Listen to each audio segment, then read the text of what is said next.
Just, you can ask and answer your own questions.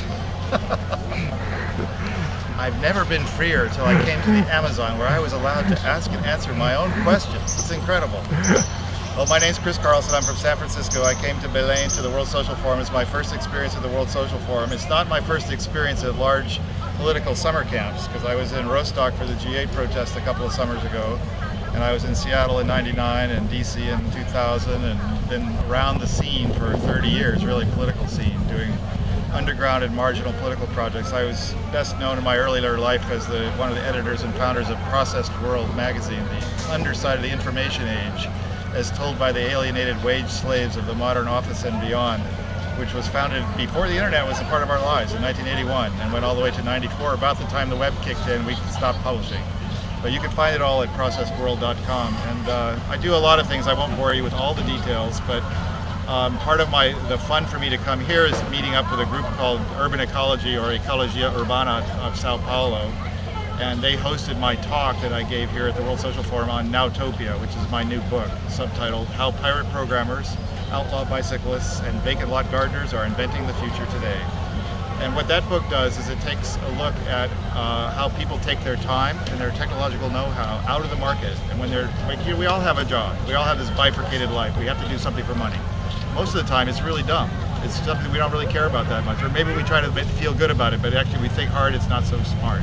And a lot of, even a good job, like a doctor or a nurse or a teacher, spend half or more of their time doing really stupid things to meet the needs of the bureaucracy they work in or what have you.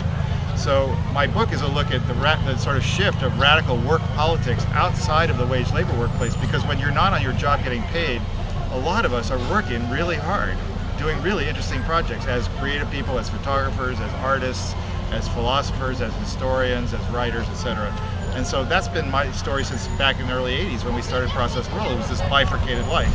And now the book that I've written is a full-scale investigation of that, and putting it in the context of early 21st century capitalism and how it, our sort of fantasy of being a middle class in America, which we now are seeing even shrink in official terms rather dramatically, has always been a fantasy. And it's just a fact that we're all the people who go out to work every day and reproduce this crazy world that's so fucked up and dirty, and we're destroying the planet with the work we do. So the real issue for me coming here is to present a different argument about how we could reinvent how we make life together, and that the labor movement is moribund and dead. I went to one of the conferences here I went to was on the attempt to create a global labor charter, and I blogged about this already on my blog, nowtopians.com. And to me, the trade union as a form is dead in the water. And this meeting that I went to, where all the people there individually are interesting people with radical politics. Many of them are like union officials of metal workers unions in India and South Africa and Italy and places like that.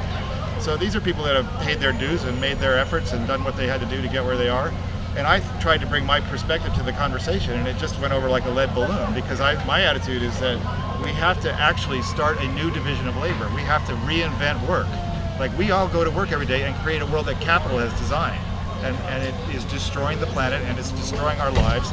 Most of us are miserable on some deep level, and it's because we don't do what matters. And if we had a human right to do the work that matters, and we have decided to create a society globally in which everybody can have everything they want, we all work together to do what we need to do to produce it, we think about ecological health and sanity as the crucial constraint on everything you want, and then we go about having a world in which we work a lot less, we have a lot more fun, and we have everything we want and need. I think it's possible, but we have to actually have that vision, and we have to talk about that as the goal that we're trying to get to. And right now, you can't even start that conversation with most people. It never comes up, because people are very stuck in their parochial and narrow and provincial ideas about struggling to defend themselves from the depredations of capital, or to hold on to their little limited rights that they've been granted during a period of prosperity, or what have you. And it's a losing battle, and you can see every day we're losing. And so to come to the World Social Forum, to me, is a chance to really propose an agenda that puts us on the offensive, that just rejects all the categories that we know and say, no, let's radically change the world now, because it's urgent and necessary. And what else is there to do? Fighting a defensive struggle is to lose. So we must change the paradigm entirely. And the World Social Forum is really interesting because it's full of old-style leftists. And outside of the actual forums and workshops that are going on here, there are so many absolutely outstanding conversations and fantastic opportunities to meet people and make real connections and and have the conversations that matter. That's where it's happening. It's not in the formal and official presentations where everybody does their normal leftist rant, pretty much. That's most of what you hear here. And it's just like, really? I came all the way here to hear that again? How many times have I heard that in the last 25 years? But when you get them alone and you start doing something different, hey, it's really interesting. And this is why the original sort of philosophy of the World Social Forum is not to become an alternative government or alternative organization politically so much as to create space, to open the space for lots of people to be part of a new conversation. And so for all the failures and all the disorganization and all the heat and the water and the rain and all the crazy things about being here, nevertheless, there is an incredible synergy of connections and energy and new human relationships that are spanning the globe, in fact. And those new relationships are our best hope and could actually change the entire paradigm of how we reproduce life on Earth.